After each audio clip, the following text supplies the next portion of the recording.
here it is. It is Monday, and you know what Monday means on Black and White Network. It is what in the bleep happened in the S show known as Chicago, the bleep show, the poop show, the crap show known as Chicago. Brandon Johnson, of course, is the mayor. Congratulations, you got a mayor worse than Lori Lightfoot. I know that's hard to believe, but here it is. And this, of course, is when we talk about how many people got shot in Chicago over the weekend. It's a running series that's now months and months long. Sadly, that's how many people get shot in Chicago. That there literally can be an ongoing weekly series on our YouTube channel with 60,000+ subscribers, and people actually are interested to know what is going on up there in Chicago.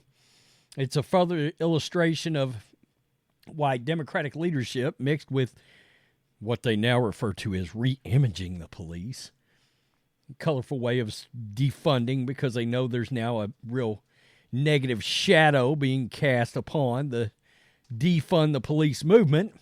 And we got something special in this episode because we're not jumping straight to the numbers yet. We're not.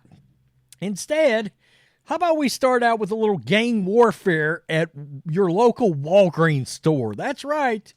Go there to pick up your penicillin and get a bullet right in your ass.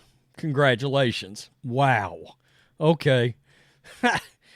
I thought when I found this article that this was going to be like guy pulled a gun to defend himself. Nah. It seems like this was probably gang warfare between a Walgreens employee and another guy that came in shooting, because we do get down here and we do find out that they know each other, which leads me to believe that it was probably gang related, or you know how this works, folks. An armed man is in critical condition after allegedly entering a Chicago Walgreens and producing a gun, only to be shot multiple times by an armed employee. At first thought, I was like, good on the employee for defending himself. And then we'll get down here. WGN reported that the man, quote, in his late 20s, entered the Walgreens in Chicago's Old Town neighborhood just before midnight Saturday and allegedly pulled a gun. A 26-year-old Walgreens employee also pulled a gun. God. Wow. And a shootout ensued, leaving the employee with only a grazed wound while leaving the suspect with numerous gunshot wounds. WGN noted, quote, the offender sustained gunshot wounds to the chest, head, abdomen, and self-transported. He drove himself with a gunshot wound to the head and chest and stomach to Northwestern Memorial Hospital in critical condition. Wow. ABC7 observed that the police believe the employee and the man in his late 20s know each other. See, I told you it would take a turn. And Chicago Alderman Brian Hopkins indicated that it is not yet known which of the two men pulled the gun first. So they're saying it's possible that it may be possible that the Walgreens employee pulled the gun first? Whoa. Walgreens did not comment on the specifics of the incident, but the company did point out that it has a policy against employees being armed in the store. Much like gun laws, how did that work out for you, Walgreens? I think there's gun detectors on the doors, believe it or not, here in Texas. There's something there that goes off. I don't know. Maybe that's don't steal nothing out of my store and it goes off alarm system.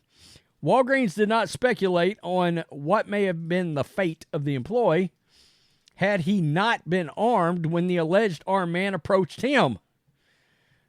Wow. Okay. So, I mean, I don't know. Don't get me wrong. This could be some domestic violence kind of issue too, where, somebody's seeing somebody's old gal and one of them's mad, comes to the store, guy recognizes him, oh crap, he's coming for me, pulls a gun out, and, normal, like lucid people still don't shoot people in those instances, okay? But, well, yeah, Yeah, we saw what happened here. Again, when I first pulled this up, I thought, oh, wow. A Walgreens employee bravely defended himself. Nah, he pulled a gun and opened fire on the other guy. Now, if they know each other, there's probably a reason. But, hey, Walgreens, background checks? Question mark? Is that a thing? You think you might want to think about some background checks? Or are you just going to keep running a bleep show? What I want to know, guys, is, as I stop that video, what is the deal with CVS and Walgreens and all of these robberies and shootings and these stores that get looted and ransacked? Do you notice how many pharmacies are involved? Are they coming in there and just... Because most of the time I just see them robbing aisles. But I guess they come in there and steal actual prescription drugs? I don't know. I'm sure. I can't imagine. I mean, criminals aren't going to worry about that, right? Wow. So we get to the weekend. And guys, there's no way in hell this is the final number. 8:38 p.m. There was no morning update. That's what I've been waiting on. Thanks a lot, everybody in Chicago that puts out your Chicago police probably got them held back right now. It's probably like 47. At least 26 shot, 5 killed in weekend gun violence across the city, police say. A woman fatally shot a knife-wielding man. Don't bring a knife to a gunfight. Earlier Sunday in Morgan Park, inside a home on the far south side, the shooting happened around 12:45 a.m. when a 41-year-old man, who the woman knew, approached her with a knife inside her home. Wow. Okay. The woman then pulled out a gun, shot the man 4 times in the torso. She was not playing. He was taken to Christ Medical Center in Oak Lawn, where he was pronounced dead, officials said. No worries, we've also got the running yearly total to give you of people killed, shot up there in homicides, I guess, really and truly. That could be by gun, knife, I don't know, car running you over, who knows. The woman wasn't injured and the handgun was recovered at the scene. Area detectives were investigating. It goes on to talk about the shootout inside a Walgreens store that left 2 men late Saturday. That's what we just talked about. Let me see if there's any. They did get into an argument, it seems. Wow, suffered graze wound, refused he didn't even take medical attention, the Walgreens employee. Why not? Just walk in the back, get you a little penicillin, rub a little tussin on it, it'll be fine. A 13-year-old boy, this is where it takes just an awful turn. A 13-year-old boy was wounded by gunfire in Bronzeville, the Bronzeville neighborhood. He was near a street at 820 in the 400 block of East 50th Place when he suffered a gunshot wound to the leg, according to Chicago police. Okay, I just got a question. So, I guess in big cities, and look, I live in East Texas, and our closest town, which is about 8 miles away, is about 120,000 people. People just don't hang out on the street. I don't know. I always find that odd when I'm doing these videos about these urban areas, that people are just hanging out by the street.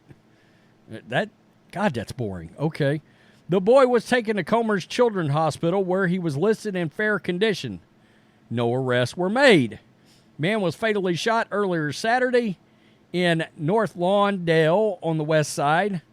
The man, 29, 3:25 a.m. What are you guys doing out at this time of night anyway? Was found by officers with gunshot wounds to his body in the 1100 block of South Mozart Street, Chicago police said. He was taken to Mount Sinai's, where he died due to his injuries. Hours later, a 42-year-old man was killed in an alleyway in Grand Crossing. He was shot multiple times in the chest by an unknown person, pronounced dead at the scene. No one in custody. Area 1 detectives are looking at that.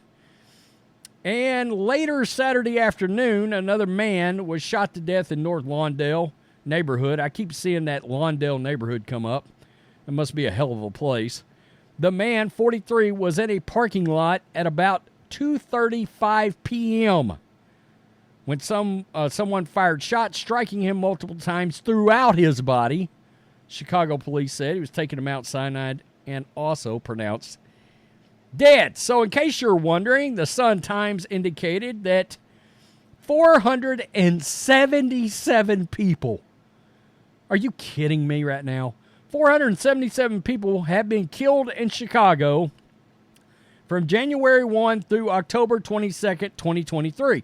Okay, so here's what I need to have happen in Chicago, dear residents, because you are rightfully furious about what it is your mayor, Brandon Johnson, is doing involving the migrants and using city money to spend on their safety and making sure they have housing and all these kind of things because he wants to be a sanctuary city. What I need you to also do is be as furious about that as you are about the deaths happening in your streets because your mayor refuses to, let's just keep it real, like triple fund the police. Do you realize that's something that can actually happen? That there are cities around the country that have double and triple funded police and literally cleaned their once violent cities up? Looking right at you, Miami. Miami's done a phenomenal job with that. Remember, that was the cocaine capital of the world for a long time. They even made a TV series called Miami Vice. There was a reason it was called Miami Vice. Go back and watch some of those cocaine documentaries. Miami comes up a lot. But they triple funded the police there. And as much as I don't need Francis Suarez being a presidential candidate, and as much as he does lean left on some issues, he don't play when it comes to crime in Miami. So it can be done. But look, citizens, you got to elect people in office that's willing to do it. Until you do that, it doesn't matter. You've got to be able to focus your anger in multiple places. Get angry about the deaths in your streets. There was, a 13-year-old boy this time in this week's episode. It's crazy. It's baffling to me. And you know what? We'll get around to voting time. And people will probably saunter in and check Democrat again. Even with the migrant issue. And get control back of your city. Simple. America first. Doesn't have to be a Republican. I mean, up there, it's probably going to be more of an independent, but these days we've seen how Republicans are voting. And I'm talking and looking right at you politicians and speakers of the House. Jesus, that's a bleep show like Chicago, is it not? Wow. Got a guy like Jim Jordan, and nope, we're not going to put him in. All right. Unbelievable. Make sure you hit subscribe. Peace them out. Till next time.